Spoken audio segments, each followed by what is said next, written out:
তুলা থেকে সুতা আর তা থেকে কাপড়, পুরোটাই হাতে তৈরির প্রক্রিয়া, যাকে বলা হয় হস্তশিল্প। তুলার গোলা নিয়ে নাটায়ের মতো চরকা ঘুরিয়ে হাতে তৈরি হয় খাদি সুতা। এরপর হাতের তাঁতে চলে বুনন, রূপ নেয় খাদি কাপড়ে। এটাই খাদির বৈশিষ্ট্য। এবার পেয়েছে জিআই স্বীকৃতিও।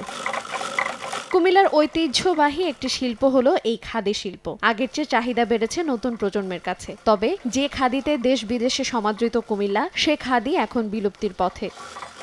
তুলা, সিল্ক ও পশমের সংমিশ্রণে তৈরি বিশুদ্ধ খাদি সংকটে পড়ার কারণ প্রধান কাঁচামাল তুলার অভাব। একই সঙ্গে রয়েছে দক্ষ কারিগর ও পুঁজির অভাবও। তাই সংকুচিত হয়ে আসছে হাতে বোনা খাদির বাজার। আর সেটি দখলে নিচ্ছে শুধুমাত্র সিল্ক ও পশমের উপকরণে তৈরি যান্ত্রিক খাদি। চাহিদা ছিল যথেষ্ট, কিন্তু যারা এটা তৈরি করে তাদের লোকের সংকট এখন দেখা দিচ্ছে। কারণ এখন আধুনিক যুগ তো, দারিদ্রতা কম এবং আমরা কাঁচামালের অভাব, এবং আমাদের শ্রমিকদের যারা কাজ করতো তাদের ছেলেরা এই কাজে না করে অন্য কাজে চলে গেছে। এদিকে স্বদেশি পোশাক হিসেবে জায়গা করে নেয় কুমিল্লার খাদি। দিন দিনই তাদের সংখ্যা কমছে। এখন আছেন মাত্র 7টি তাঁতি পরিবার। তাদের কাছে নেই হাতে বোনা খাদি তৈরির তুলা। কারিগররা পরিবর্তন করছেন পেশা, তাঁতিরা ঝুঁকছেন পুঁজি সংকটে। উৎপাদন নেমে শূন্যের কোঠায়, বাজার হারাচ্ছেন ঐতিহ্যের এই খাদি।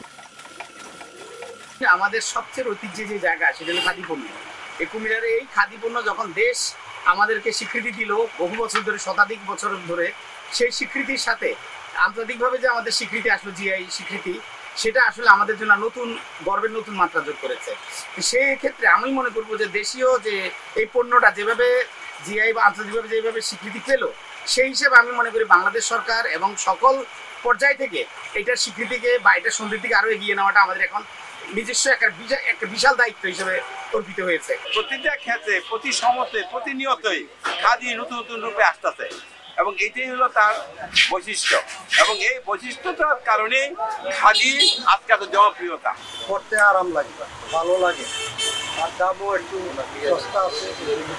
আমি বেশিরভাগ খাদি কাপড়ই পরি।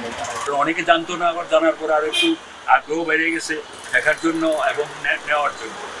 মোটামুটি আপনাদের চাহিদা আছে, কিন্তু আপনি সেই অনুযায়ী কিন্তু আমরা আপনার র মেটেরিয়ালসটা পাইতেছি। যেরকম পাটিকের শার্ট, পাটিকের ফতুয়া, তারপর হচ্ছে পাটিকের পাঞ্জাবি, এগুলি এখন এই মুহূর্তে এগুলি চাহিদা আছে। তারপরে আমাদের রফতর যেটা, এটাও আমাদের চাহিদা আছে। যেরকম রফতর মধ্যে দুটো কালার, সাদা, ক্রিম। তারপর হচ্ছে বয়স্কদের ফতুয়া, ইয়ংদের ফতুয়া আছে, তারপরে ইয়ংদের পাঞ্জাবি আছে, মিত্রের পাঞ্জাবিও আছে। তারপর আমাদের গস কাপড় আছে।